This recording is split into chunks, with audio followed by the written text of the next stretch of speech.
All right, let's talk about what's going on inside your head. Today, we are diving deep into Daniel Kahneman's game-changing book, Thinking Fast and Slow. We're about to meet the two main characters running the show in your mind. One is super fast, totally intuitive, and, well, gets things wrong a lot. The other one, it's slow, it's logical, and it's incredibly lazy. So who's really calling the shots? Okay, let's just jump right in and put our own minds to the test, shall we? I've got a simple little puzzle for you. All I want you to do is go with the very first answer that pops into your head. Don't overthink it. Ready? Remember, don't actually do the math here. Just listen to that gut feeling. The very first number that comes to you, that's the one we're after. You got it? Lock it in. Okay, let's see what you came up with. So did you say 10 cents? If you did, don't worry, you are in very, very good company. That is the fast, intuitive answer that just springs into almost everyone's mind. It feels right, it seems simple, and it's totally wrong. The right answer is actually 5 cents. Let's just walk through it real quick.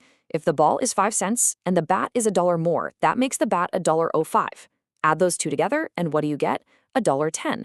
See, your brain's first instinct was to just subtract $1 from $1.10, but that would make the difference only 90 cents. So why do our amazing brains so often leap to the wrong answer? Well, the answer is at the heart of Kahneman's whole idea. He says our thinking is basically a drama playing out between two totally different characters inside our own heads. And understanding these two is the key to, well, understanding everything about how we think and why we sometimes fail to think. And here they are, the two main actors in your head. On one side, you've got System 1. It's the fast, intuitive hero of our story. This is the part of you that just blurted out 10 cents. Then, on the other side, you've got System 2. This is the slow, deliberate supervisor. It takes a lot more effort to get it going. And honestly, it's a bit lazy. But it's the only one that can actually sit down and check the math. So let's get to know this impulsive hero a little bit better, huh? System 1 is pretty much running the show most of the time. You can think of it as your mental autopilot. System 1 handles a ridiculous number of tasks. It's the reason you know that 2 plus 2 is 4 without thinking, how you can understand a simple sentence, recognize a friend from across the street, or even drive a car on an empty road. It's totally effortless, and it is always on. But its influence goes way deeper than you might think. Let's try another quick experiment. I just want you to read these words to yourself. They might seem completely random, but right now, your System 1 is quietly working in the background, making connections you're not even aware of. Just think about it for a second. After seeing those words, would you walk at your normal pace? Faster, maybe? Or perhaps a little bit slower? Believe it or not, you've been primed to walk more slowly. In actual experiments, people who were shown words associated with old age, they literally walked slower down a hallway afterwards. This is called priming. The idea of old automatically triggered the physical behavior of slow, all without anyone consciously knowing it. That is the invisible power of System 1. Okay, so if System 1 is the autopilot, who's the pilot? Well, it's time to meet our other character, System 2. This is the conscious, reasoning part of you that you actually identify with. You know, the one who could have checked the math on that bat and ball problem, but probably didn't. System 2 is who you are when you are really focusing hard. Filling out a tax form, trying to understand a difficult paragraph, learning a new skill. That's all System 2. It requires deliberate effort. You can think of it like a mental muscle.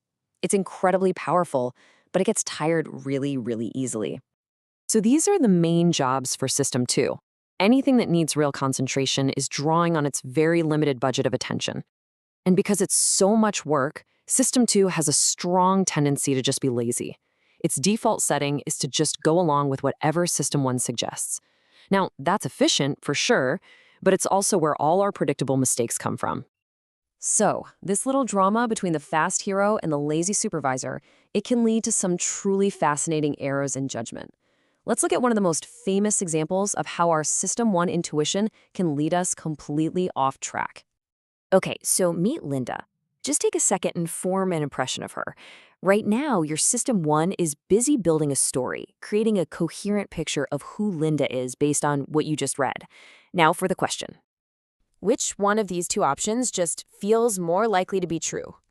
Go with your gut, just like you did with the bat and ball problem. An absolutely overwhelming 89% of people in the original study chose option 2.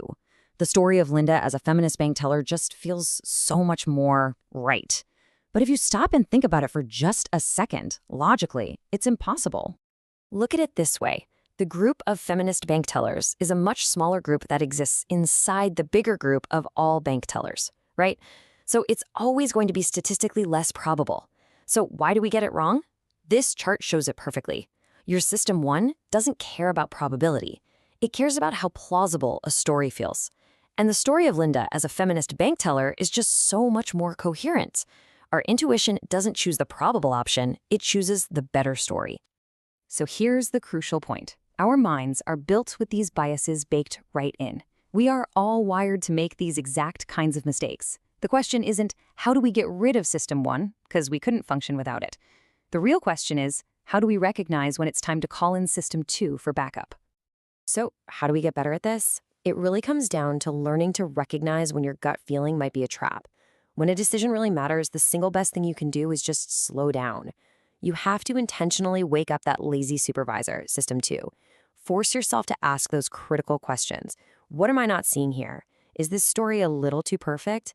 That one moment of deliberate effort is the absolute key to overriding a bad intuition. And look, this isn't just some fun party trick for your brain. Understanding this internal tug of war is the first step to making better decisions in every part of your life. It can help you avoid emotional mistakes with your finances, ask smarter questions about your health, and just challenge your own assumptions day to day. It's really a toolkit for clearer thinking. We'll end with this really profound thought from Kahneman. It's a powerful reminder that these two systems don't just shape our choices, they actually shape our reality by controlling what we pay attention to in the first place. So the final question is, what is your System 1 focusing on right now?